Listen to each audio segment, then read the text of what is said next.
প্রিয় দর্শক, আসসালামু আলাইকুম। আমরা 12 আউলিয়া এক্সপ্রেস জাহাজে করে সকাল 7টার সময় কক্সবাজারের নোনিয়াছড়া ঘাট থেকে যাচ্ছি সেন্ট মার্টিনের উদ্দেশ্যে। সেন্ট মার্টিন বাংলাদেশের একমাত্র প্রবাল দ্বীপ, যা কক্সবাজারের দক্ষিণে বঙ্গোপসাগরে অবস্থিত এবং স্থানীয়ভাবে নারকেল জিঞ্জিরা নামেও পরিচিত।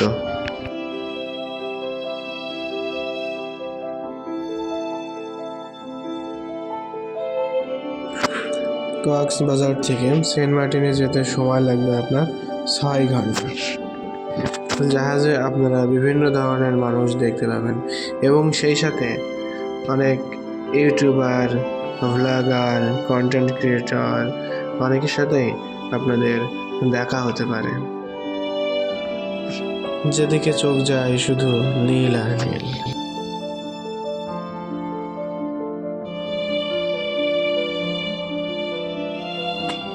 জাহাজে যেতে যেতে আপনারা সামনে টেকনাফের পাহাড় এবং মাছ ধরা যে ট্রলারগুলো, যাকে ফিশারিজ ট্রলার বলা হয়, সেগুলো দেখতে পাবেন। সমুদ্র এটি এক অন্যরকম অনুভূতির নাম। সমুদ্রের সাথে কোনো কিছুরই তুলনা করা যায় না।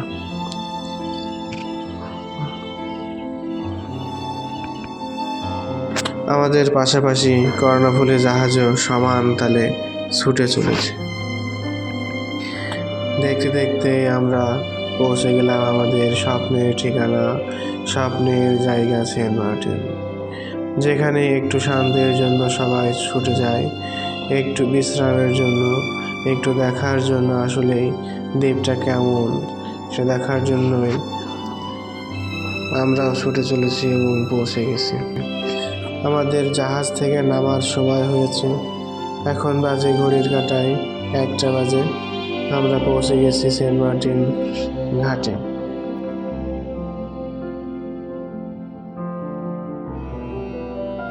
এখান থেকে 2টি ইজি বাইক রিজার্ভ করে আমরা চলে যাব আমাদের সায়রি ইকো রিসোর্টে। এখানে আপনাদের প্রত্যেকটা ইজি বাইক ভাড়া নেবে 300 টাকা। চলতি পথে ইজি বাইক মামার কাছ থেকে অনেক কিছু জানতে পারলাম।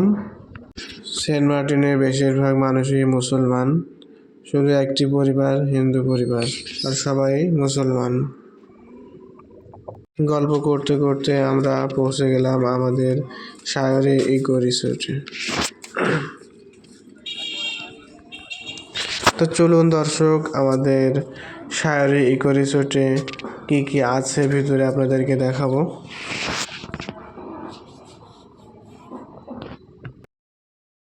এসে আমরা প্রথমে দেখলাম সারি সারি নারকেল গাছ এবং প্রত্যেকটা গাছে দোলনা টাঙানো আছে। আমরা যে রুমটা নিয়েছি, এই যে সামনের রুমটা আর ওই যে পিছনে যে সাদা রুমটা, এই 2টো রুম আমরা নিয়েছি। এই 2টা রুমে আমরা 7 জন মানুষ থাকব। সামনের রুমে থাকবে 3 জন এবং পিছনের রুমটায় আমরা 4 জন থাকব।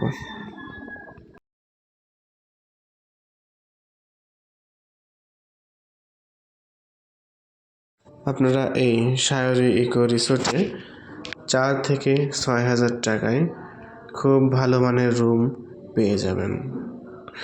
প্রত্যেকটা রুমে মিনিমাম 4 জন থাকতে পারবেন, বেশি থাকলে 6 জন থাকতে পারবেন।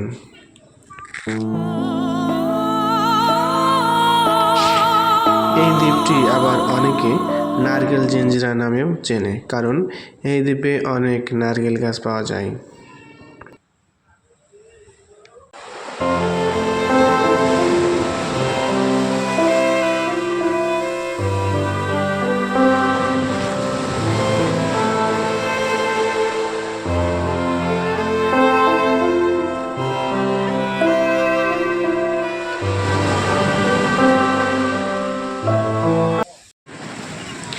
গোসল ও খাওয়া দাওয়া শেষ করে আমরা সমুদ্র ও পাথরের অনুভূতি বোঝার জন্য বের হয়ে পড়লাম।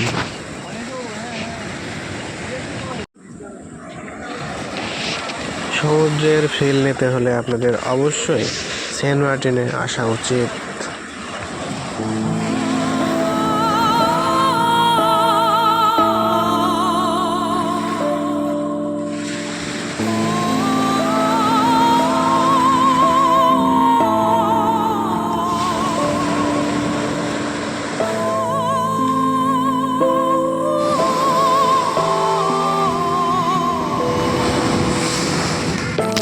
কথায় আছে, যে ব্যক্তি সমুদ্র না দেখে মারা যায় সে জীবনে দারুণ কিছু উপভোগ করতে পারেনি।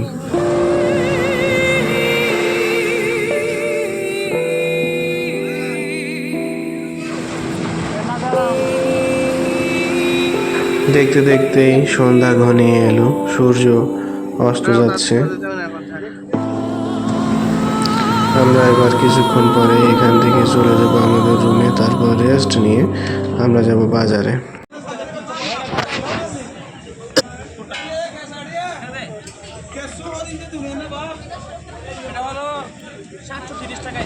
দর্শক, এখানে মাছের দাম অনেক, কাঁকড়ার দামও খুব বেশি। আপনারা যাদের সামর্থ্য আছে তারা অবশ্যই খাবেন, আর যারা পারবেন না তারা দেখবেন, কোনো সমস্যা নেই। আপনারা মাছ নেওয়ার পরে এখান থেকে সব কিছু করে নিতে পারবেন। দর্শক, আপনারা এখানে বিভিন্ন ধরনের শুটকি মাছও পেয়ে যাবেন। এবার বাজার থেকে এসে হালকা একটু রিল্যাক্স করার পালা। এরপর আমরা আগামীকাল সকালে চলে যাব ছেড়াদ্বীপের উদ্দেশ্যে। দেখতে পাচ্ছেন সেন্ট মার্টিনে বিলগুলো, ধান চাষ হয় এখানে, কলা চাষ হয়, ধান চাষ হয়। সবাইকে সকালের শুভেচ্ছা। দেখতে পাচ্ছেন, শুনতেও পাচ্ছেন সমুদ্রের গর্জন। দেখেন, আমরা আছি বর্তমানে সেন্ট মার্টিন। এখান থেকে আমরা ছেড়াদ্বীপে যাচ্ছি ইজি বাইকে করে। সকালবেলা খুব সকালে ঘুম থেকে উঠে ফ্রেশ হয়ে আমরা এবার একটা ইজি বাইক, আমাদের রাতে ঠিক করা ছিল ইজি বাইকটা, সকালবেলা আমরা সকাল করে যেতে পারি। সেখান থেকে আর কি আমরা যেতে দেখুন, আপনারা দেখুন, আপনাদেরকে দেখাই, আপনাদের এ পাশটা কিছুটা একটা দেখাই। এই যে দেখেন,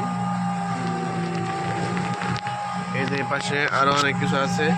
যাই আপনাদেরকে আরো দেখাবো, সাথে থাকুন। ধন্যবাদ।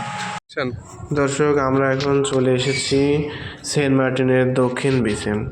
এখান থেকে অনেক কিছুই দেখা যাবে, দেখতে থাকুন। দেখেন, ছেড়াদ্বীপ দেখা যাচ্ছে, আপনারা দেখতে পাচ্ছেন ছেড়াদ্বীপের দৃশ্য। এখন আমাদেরকে আর যেতে দেবে না। ওখানে দেখতে পাচ্ছেন, দেখান একটু, দুজন গার্ড আছে ওখানে, দুজন গার্ড আছে, আর ওপরে যাওয়া নিষেধ। সো আমরা আর যেতে পারছি না ও পাশে, আপনাদেরকে দেখাতে পারছি না, আমরা দুঃখিত। সকালবেলায় সেন্ট মার্টিনের দক্ষিণ বিচে এই জায়গাটা এত সুন্দর, এত মনোরম লাগে, যেটা বলে বোঝানোর মতো নয়। আপনারা এখানে না গেলে বিষয়টি বুঝতে পারবেন না।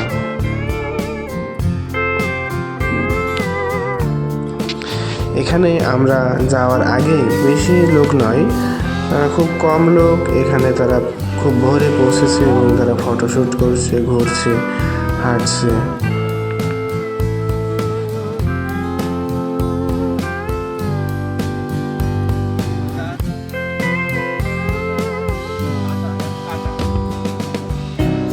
বন্ধুরা, এই গাছটির নাম কেয়া গাছ। এই গাছে কিন্তু কাঁটা আছে, হালকা পাতলা, ফোটে না অবশ্য।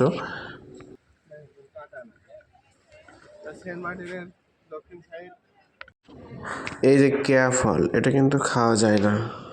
দর্শক, এখন আপনাদের দেখাবো সেন্ট মার্টিন দ্বীপের দক্ষিণ সাইড, এখানের কিছু অংশ।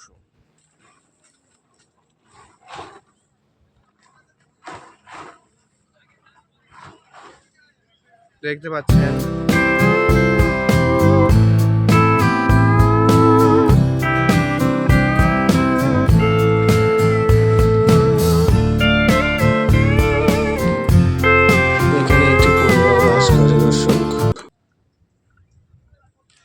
চাচা এদিকে আপনাদের বাড়ি? চাচা, ও, আপনারা কয়জন থাকেন এখানে? 5-6 জন মোট। আচ্ছা, আপনাদের কি একটাই, এই যে বাসা একটাই? এই যে আসল বাড়ি তো সামনে, ওখানে আসল বাড়ি ওই জায়গায়। ধান খেত গড়ি, ঘাস খেত, তরমুজ খেত গড়ি, হ্যাঁ শাক গড়ি। ও আচ্ছা আচ্ছা, এইগুলো আপনার সামনে আপনার ক্ষেত আছে? ও,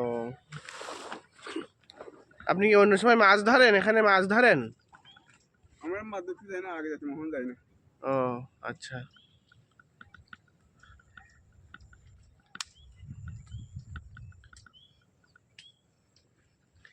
আচ্ছা, আপনি এই সেন্ট মার্টিনে আসেন কত বছর? সেন্ট মার্টিন আসি যে আমার একটাই এখানে। আপনার জন্ম কি এখানেই? ও, আপনার সেন্ট মার্টিনেই জন্ম আপনার। এটা কি আপনার কি আপনার ছেলে? ছেলে। আচ্ছা আচ্ছা।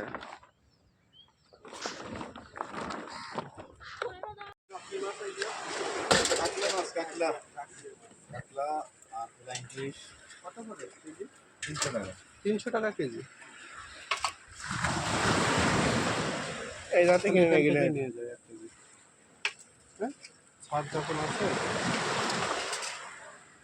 এখানে অনেক দাম কম, মাত্র 300 টাকা কেজি দেখতে পাচ্ছেন। ছাড় কই? আপনারা যদি কোনো সুযোগ পান তাহলে এখান থেকে কিনে নিয়ে রিসোর্টে যেয়ে রান্না করে নিতে পারবেন।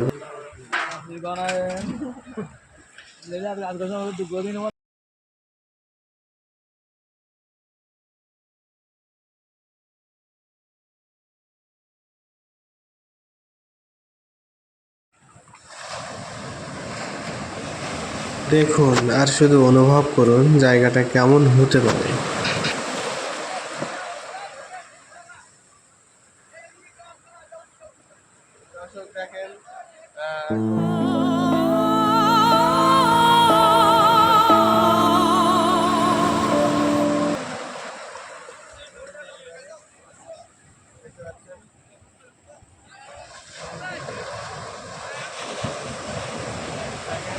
দেখেন দেখাও।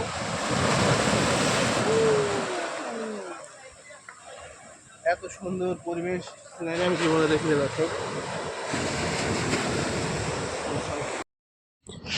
দক্ষিণ বিচের এই সাইটটিকে সেন্ট মার্টিনের অন্যতম একটি সৌন্দর্যতম জায়গা বলা যেতে পারে এবং এটি একদিক থেকে সেন্ট মার্টিনের প্রায় শেষের দিকে। এক পাশে ঢেউ এবং ঠিকই অপর পাশে স্বচ্ছ স্থির পানি দেখলে আপনারা নিজেরাই অবাক হয়ে যাবেন। এবং সেন্ট মার্টিনের এই পাথরগুলোর দিকে খেয়াল করুন, প্রত্যেকটা পাথর, এখানে প্রত্যেকটা পাথর গর্ত হয়ে গেছে, প্রত্যেকটা পাথরে গর্ত আছে। এগুলো সমুদ্রের ঢেউয়ের ধাক্কা লাগতে লাগতে প্রত্যেকটা পাথরেই গর্ত হয়ে গেছে। দেখেন এই পাথরগুলো এখানে শত শত বছর ধরে পড়ে আছে। পাথরের শক্তি পরীক্ষা হচ্ছে দেখেন। দর্শক অনেকক্ষণ হাঁটাহাঁটি করে ক্লান্ত হয়ে সমুদ্রের স্বচ্ছ পানি দিয়ে নিজের মুখটা ধুয়ে একটু পবিত্র করার চেষ্টা। এখন ঘড়ির কাঁটায় বেলা 1টা বাজে। ঠিক আরও একটি জাহাজ কক্সবাজারের নুনিয়াছড়া ঘাট থেকে চলে আসলো সেন্ট মার্টিনে।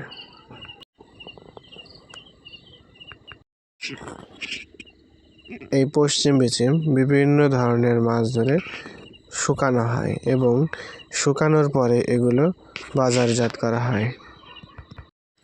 দর্শক পানির মতো দেখতে পাচ্ছেন, এগুলো কিন্তু পানি না, এটা আসলে জেলিফিশ। এই জেলিফিশগুলো এতটাই স্বচ্ছ যে আপনি সরাসরি চোখ দিয়ে দেখার পরেও বুঝতে পারবেন না যে আসলে মাছ না পানি না অন্য কিছু। দেখুন সাদাটা চান্দা মাছ এবং পানির মতো যেটা দেখা যাচ্ছে এটা কিন্তু জেলিফিশ। এগুলো আসলে খাওয়া যায় না, এগুলো মাছ ধরার সময় জেলেদের জালে উঠে আসে এবং এভাবেই শুকিয়ে যায়। দেখুন দর্শক এই জায়গাটা এতটাই বড় আর এতটাই সমান যে এখানে খুব সহজেই 2টি ফুটবল খেলার মাঠে পরিণত করা যাবে। সব শেষে অল্প একটু বিনোদন নেওয়ার জন্য আমরা একটি গর্তের ভিতরে দেখছিলাম কাঁকড়া পাওয়া যায় কিনা, যেহেতু এখানে অনেক গর্ত আছে, গর্তের ভিতরে কাঁকড়াগুলো লুকিয়ে থাকে এবং ছোট ছোট ক্ষুদ্র ক্ষুদ্র এত পরিমাণ কাঁকড়ার বাচ্চা এখানে পাড়া আছে এই বিচে, আপনারা দেখলে অবাক হয়ে যাবেন। কিন্তু এই গর্তটা প্রায় না হলেও 1 ফুট তো হবেই, আমাদের পক্ষে খোঁজা সম্ভব হয়নি। তো দর্শক আজকের ভিডিও এই পর্যন্তই। ভালো লাগলে অবশ্যই লাইক, কমেন্ট, শেয়ার এবং সাবস্ক্রাইব করতে ভুলবেন না। সকলকে ধন্যবাদ।